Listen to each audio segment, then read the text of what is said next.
Assalamualaikum warahmatullahi wabarakatuh. Perkenalkan, nama saya Hafiz Akbar Anugrah dari Prodi Teknik Informatika. Halo semuanya, selamat datang di video ini.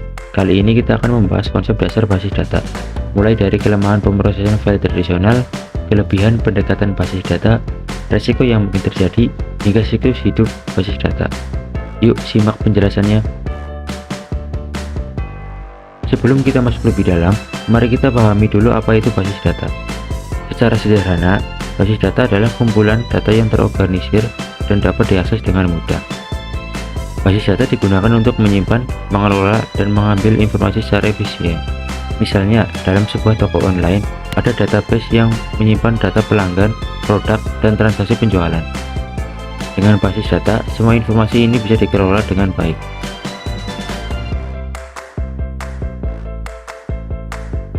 Sebelum adanya basis data, penyimpanan informasi biasanya dilakukan dalam file tradisional seperti dokumen atau spreadsheet.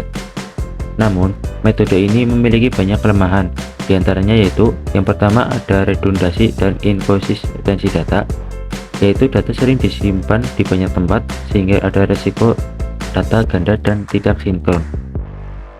Selanjutnya yang kedua, kesulitan dalam pencarian data. Semakin banyak file, semakin sulit mencari informasi tertentu. Selanjutnya yang ketiga, sulitnya berbagi data. Contohnya, file tidak mudah diakses oleh banyak pengguna secara bersamaan. Dan yang keempat, keamanan rendah. Data lebih rentan hilang atau rusak. Kelebihan pendekatan basis data. Dengan menggunakan basis data, kita bisa mengatasi masalah tadi.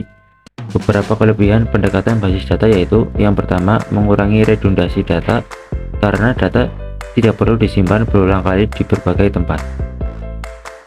Selanjutnya yang kedua, meningkatkan konsistensi dan integritas data. Data selalu diperbarui secara real time. Selanjutnya yang ketiga, memudahkan pencarian dan pengelolaan data. Dengan SQL atau query database, kita bisa mencari data dalam hitungan detik. Dan yang keempat, keamanan lebih baik. Basis data bisa dikontrol dengan sistem akses yang ketat. Namun, meskipun memiliki banyak keunggulan, penggunaan basis data juga memiliki beberapa resiko, seperti kehilangan data, bisa terjadinya akibat human error atau bencana alam.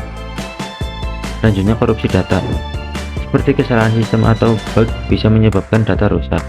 Dan yang ketiga, yaitu serangan cyber. Hacker bisa mencuri atau merusak data jika keamanan tidak terjaga.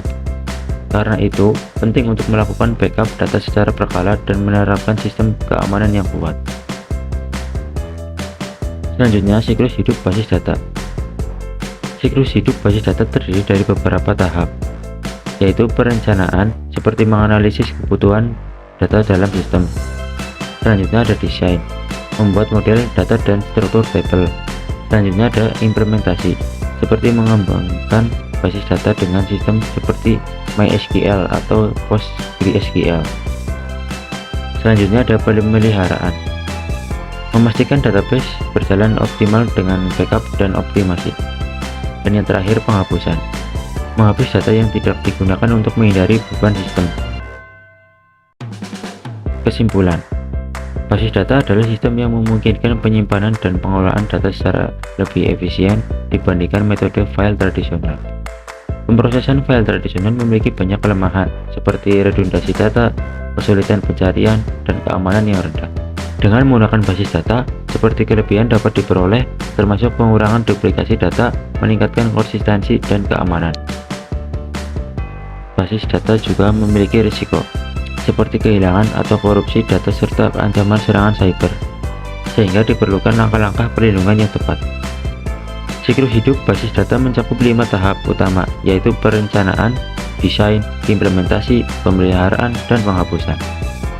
Memahami siklus ini penting agar sistem basis data dapat dikelola dengan baik. Dengan pengelolaan yang baik, basis data dapat menjadi alat yang sangat kuat untuk meningkatkan efisiensi dan efektivitas dalam pengelolaan informasi di berbagai bidang.